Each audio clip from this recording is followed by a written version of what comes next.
Yes, that's right. The DEI bubble has finally burst. Hello there, it's me, Nana Akua here, and today we're going to dive into a topic that's been causing quite a stir across the pond. We're about to witness the spectacular implosion of the woke agenda in corporate America. Yes, that's right. The DEI bubble has finally burst, and it's about time. And as you know, whatever happens there, the UK is sure to follow. Let's start with Walmart, shall we, and their wake-up call. The retail giant, well, they've just announced that they're ditching their diversity, equity and inclusion programs faster than you can say virtue signalling. And let me tell you, it's not just a little trim around the edges. They're going for a full-blown buzz cut, thank God. Now get this, Walmart is pulling chest binders and trans books for children off their shelves. What on earth were they doing selling these things in the first place? It's beyond me. Really? Was there ever an appropriate time or appropriate place to be selling these things? Is that appropriate for a supermarket? Next thing you know, they'll be selling hormone blockers in the pick and mix aisle. But wait, there's more. That $100 million that they were going to pump into that Centre for Racial Equality, it's gone. Vanished like common sense at a university campus.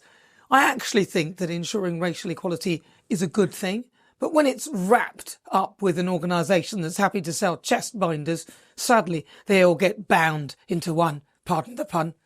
And internally, they're scrubbing the phrase DEI from company materials. Hallelujah! It's like they've finally realised that these seemingly innocent words have become more toxic than a radioactive waste dump.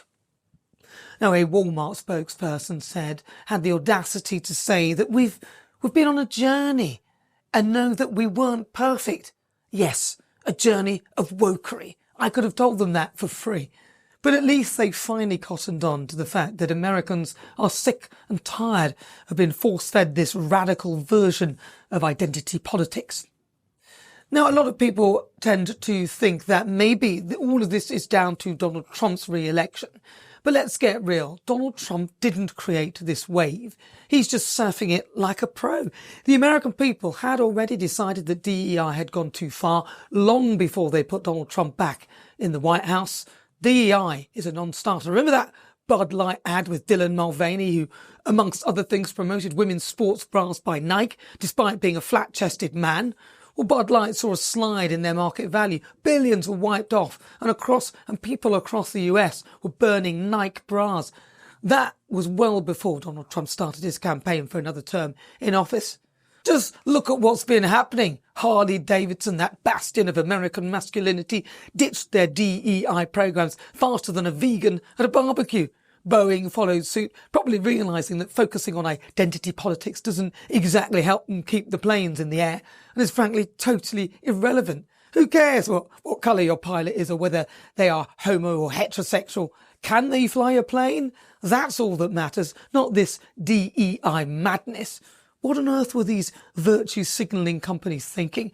It's hardly going to be good for their bottom line, excluding the majority of their customers by promoting this guff.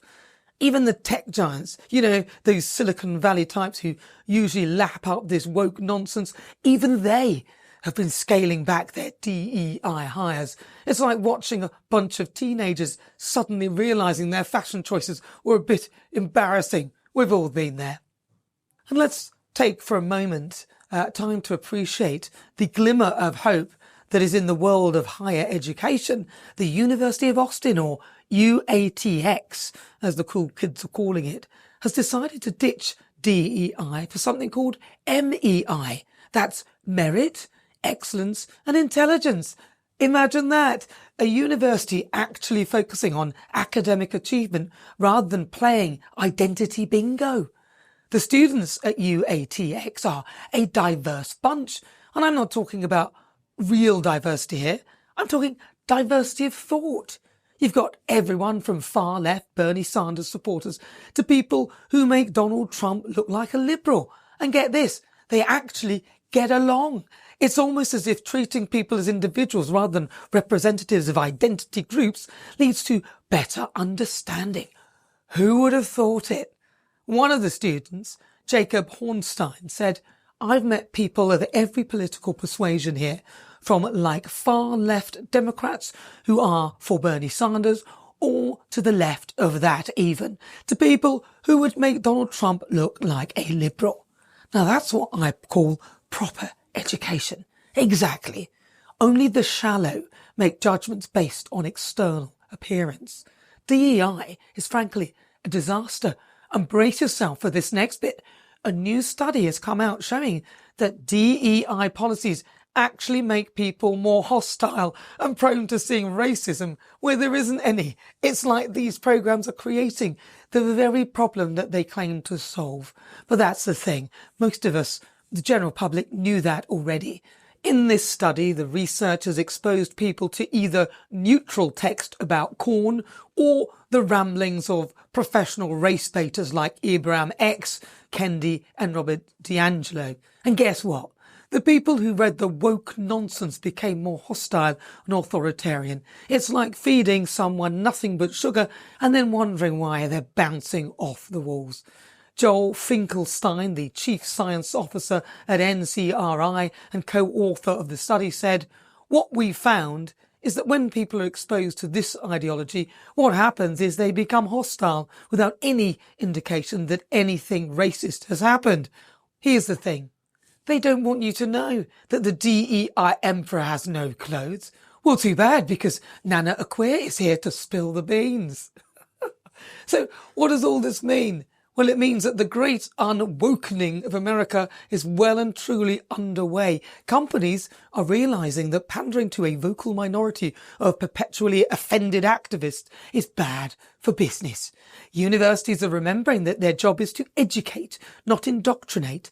And ordinary people are standing up and saying, enough is enough. And it's not just about Trump or Walmart or any single event. This is a cultural shift that's been brewing for years. People are sick and tired of being told that their race, gender or background determines how they should think or vote. They're fed up with being lectured about their language and heritage being inherently offensive. The rejection of this cultural progressivism, which is actually a step backwards, isn't an overnight phenomenon. It's been building up like a pressure cooker, and now the lid's blown off. Americans and Brits and other Western nations who bought into this tripe are sick of being pitted against each other, and they're demanding a return to the natural meanings of diversity and inclusion. Isn't it obvious that if you feed people claptrap or compartmentalise people that you cause segregation and division, which in turn results in unrest? Imagine thinking that the notion of having people divided in groups like LGBTQIA++ is a good idea, and that you just need to add another letter for any group that you've missed. It is the absolute epitome of exclusion. Why not just have people as people? Why do we need to be force-fed all these characteristics of others? What's the point? So there you have it. The woke bubble has well and truly burst. And it's about bloody time. Companies are ditching DEI, universities are rediscovering merit, and studies are exposing the dangers of this divisive ideology. It's a beautiful thing to watch, isn't it? Like seeing common sense make a comeback tour. So let's raise a glass to the death of DEI and the rebirth of good old-fashioned merit, excellence and intelligence. After all, isn't that what we should have been focusing on all along? This is Nana Akua signing off. Remember, stay sharp, stay sceptical, and for heaven's sake, stay unwoke.